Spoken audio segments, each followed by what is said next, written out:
ಇಷ್ಟೇ ಇರೋದು, ಬಟ್ ನೀವು ಇಷ್ಟು ಜನ. ಡಾರ್ವಿನ್ ಥಿಯರಿ ಯಾರು ತಮ್ಮ ಲೈಫಲ್ಲಿ ಒಂದು 2 ನಿಮಿಷ ಯೋಚನೆ ಮಾಡ್ಬಿಟ್ರೆ ಸಾಕು, ಅವ್ರು ಆಟೋಮೆಟಿಕ್ ಚೇಂಜ್ ಆಗ್ಬಿಡ್ತಾರೆ. ಯಾರ ಮೋಟಿವೇಶನ್ ಬೇಕಾಗಿಲ್ಲ ಅವ್ರಿಗೆ. ಡಾರ್ವಿನ್ ಏನ್ ಹೇಳ್ತಾನೆ ಗೊತ್ತಾ? Struggle for existence, survival of the fittest, natural selection. ನೋಡ್ರಿ ಹೆಂಗೈತೆ. ಸ್ಟ್ರಗಲ್ ಫಾರ್ ಎಕ್ಸಿಸ್ಟೆನ್ಸ್ ಅಂದ್ರೆ ಉಳಿವಿಗಾಗಿ ಹೋರಾಟ, ಇಲ್ಲೇ ಜಾಬಿಗಾಗಿ ಹೋರಾಟ. ಅಂದ್ರೆ ಉಳಿವಿಗೆ ಅಂತಾರೆ, ಇಲ್ಲಿ ಜಾಬಿಗಾಗಿ ಹೋರಾಟ. ಇಷ್ಟೇ ಜಾಬ್ ಅದಾವ, ಜಾಬಿಗಾಗಿ ಹೋರಾಟ.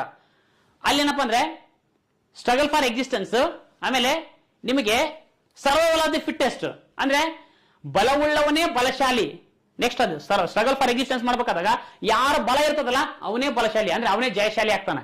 ಸರ್ವೈವಲ್ ಆಫ್ ದಿ ಫಿಟ್ಟೆಸ್ಟ್, ಯಾರು ಸರ್ವೈವ್ ಅಂದ್ರೆ ಯಾರು ಫಿಟ್ ಇರ್ತಾನೆ ಅವನು ಮಾತ್ರ ಸರ್ವೈವ್ ಆಗ್ತಾನೆ. ಅವನನ್ನ ಆಮೇಲೆ ನೇಚರ್ ಸೆಲೆಕ್ಷನ್ ಮಾಡ್ತದಂತೆ, ನ್ಯಾಚುರಲ್ ಸೆಲೆಕ್ಷನ್. ಅಂದ್ರೆ ನೇಚರ್ ಎಂತನೋ ಸೆಲೆಕ್ಟ್ ಮಾಡ್ತದೆ ಅಂದ್ರೆ ಯಾರ ಫಿಟ್ ಇರ್ತಾನ ಅವನು ಮಾತ್ರ ಸೆಲೆಕ್ಷನ್ ಮಾಡ್ತದೆ. ಅಂದ್ರೆ ನಿಮ್ ಜಾಬ್ ಸೆಲೆಕ್ಷನ್ ಆಗುತ್ತೆ ಅಂತ.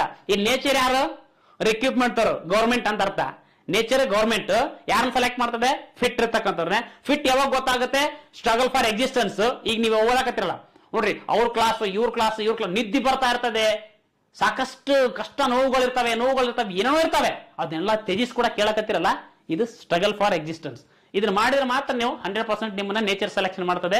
ಅಲ್ಲಿ ನೇಚರ್ ಸೆಲೆಕ್ಷನ್ ಮಾಡುತ್ತೆ, ಇಲ್ಲಿ ನಿಮ್ಗೆ ಗೌರ್ಮೆಂಟ್ ಸೆಲೆಕ್ಷನ್ ಮಾಡ್ತದೆ. ಗೊತ್ತಿರಲಿ. 4-5 ನಿಮಿಷ ಏನಪ್ಪಾ ಅಂದ್ರೆ ನಿಮ್ಮ ಕಾನ್ಸಂಟ್ರೇಷನ್ ಆ ಕಡೆ ಈ ಕಡೆ ಹೋಗ್ಲಾರ್ದಂಗೆ ನೋಡ್ಬೇಕಿಲ್ಲಿ. ಗೊತ್ತಿಲ್ಲ, ಸುಮ್ಮನೆ ಚಿಟ್ ಚಾಟ್ ಮಾಡ್ಕೊಂತ ಆ ಕಡೆಗೆ ತಡಿ, ಸ್ವಲ್ಪ ಏನ್ ಹೇಳಕತ್ತಾರ ರೋಣಂ ತಡಿ, ಅಥವಾ ಏನ್ ಲೈವ್ ಚಾಟ್ ಮಾಡಕತ್ತಾರ ರೋಣಂ ತಡಿ, ಅವನೇನಂದ ಇವನೇನಂದು, ಅಕ್ಕಿ ಏನಂದ್ಲು ಇಕ್ಕಿ ಏನಂದ್ಲು, ಯೂಸ್ ಇಲ್ಲ ಅವೆಲ್ಲ. ಗೊತ್ತಿರ್ಲಿ, ಅವೆಲ್ಲ ಯೂಸ್ ಇಲ್ಲ. ಏನು ಯೂಸ್ ಇರ್ತಕ್ಕಂಥ ಚಾಟ್ ಮಾಡ್ರಿ, ನಡೀತೆ. ಅರ್ಥ ಆಯ್ತಾ? ನಿಮ್ಮ ಕೊನೆಗೆ ನಾನು ಹೇಳ್ತಕ್ಕಂಥದ್ದು ಒಂದೇ, ನಿಮ್ಮ ಲೈಫ್ ಬಗ್ಗೆ ಸೀರಿಯಸ್ ಇದ್ಕೊಂಡು ನೀವ್ ಏನ ಮಾಡ್ರಿ, ಏನ್ ಮಾಡಿದ್ರೆ ಕೂಡ ಚಂದನೇ ಅದು.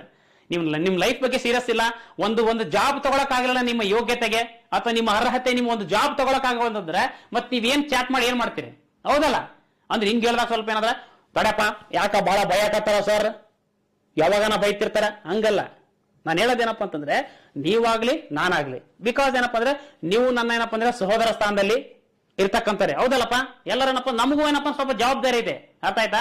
ಈಗ ನಾವು ಒಂದು ಜಾಬ್ ತಗೊಂಡಿವಿ ಅಂದ್ರೆ ಒಂದ್ ಮಟ್ಟಕ್ಕೆ ಬಂದಿದೆ ನಮ್ದು. ಸೊ ನೀವು ಹಂಗೆ ಬಹಳಷ್ಟು ಕೆಳ ಹಂತದಲ್ಲಿ ಇರ್ತೀರಿ. ಕೆಳ ಅಂತಂದ್ರೆ ಗೊತ್ತಲ್ಲ, ಗಟರಕ್ಕಿಂತ ಆ ಕಡೆ ಇರ್ತದೆ ಮನ್ಯಾಗ. ಯಾಕಂದ್ರೆ ನಾವು ಹಂಗೆ ಬಂದಿರ್ತಕ್ಕಂಥವ್ರು. ಅಂತ ಪರಿಸ್ಥಿತಿ ಇಟ್ಕೊಂಡು ನಾವೇನಪ್ಪ ಅಂದ್ರೆ ದಿಮಾಕ್ ಮಾಡಕ್ ಹೋದ್ರೆ ನಡೆಯಲ್ಲ. ದಿಮಾಕ್ ಯಾರು ಮಾಡ್ಬೇಕು? ಇದ್ದವ್ರು ಮಾಡ್ಬೇಕು. ಅರ್ಥ ಆಯ್ತಾ? ಇರೋದಪ್ಪ ಅಂದ್ರೆ ಅದರ ಅರ್ಥ ಏನಂದ್ರೆ ನಾವು ಅಟ್ಲೀಸ್ಟ್ ಆ ಮಟ್ಟಕ್ಕೆ ಬೆಳಿಬೇಕು. ದಿಮಾಕ್ ಮಾಡ, ಆ ಮಟ್ಟಕ್ಕೆ ಬೆಳಿ, ಆ ಮಟ್ಟಕ್ಕೆ ಓದು, ಅಚೀವ್ಮೆಂಟ್ ಮಾಡು ಅಂದ್ರೆ ಅದಕ್ಕೊಂದು ಅರ್ಥ ಇರ್ತದೆ. ಅರ್ಥ ಆಯ್ತಾ? ಇಲ್ಲಾಂದ್ರೆ ನಿಮ್ಮ ಅಪ್ಪ ಅಮ್ಮನೆ ಮತ್ತೆ ನಿಮ್ ಗತಿ ಬೇರೆ ಯಾರು ಮಾತಾಡ್ಸಲ್ಲ. ಗೊತ್ತಿರ್ಲಿ, ಮೋಸ್ಟ್ ಇಂಪಾರ್ಟೆಂಟ್ ಎಕ್ಸಾಮ್ ಬರೆಯಕತ್ತೀನಿ ಅಂತ ಫೀಲ್ ಇರ್ಬೇಕಾ? ಎಕ್ಸಾಮ್ ಬರೆಯಕತ್ತೀನಿ, ತಡೆ ಮಿಸ್ ಆಯ್ತು ಕ್ವಶನ್, ಆಯ್ತು ತಡಪ್ಪ ಮಿಸ್ ಆಯ್ತು, ನೆಕ್ಸ್ಟ್ ಎಕ್ಸಾಮ್ ಮಿಸ್ ಆಗ್ಬಾರ್ದು ಅಂತ ಅನ್ಕೋಬೇಕು ನೀವು. ಆ ಫೀಲ್ ಬರ್ಬೇಕು ನಿಮಗೆ.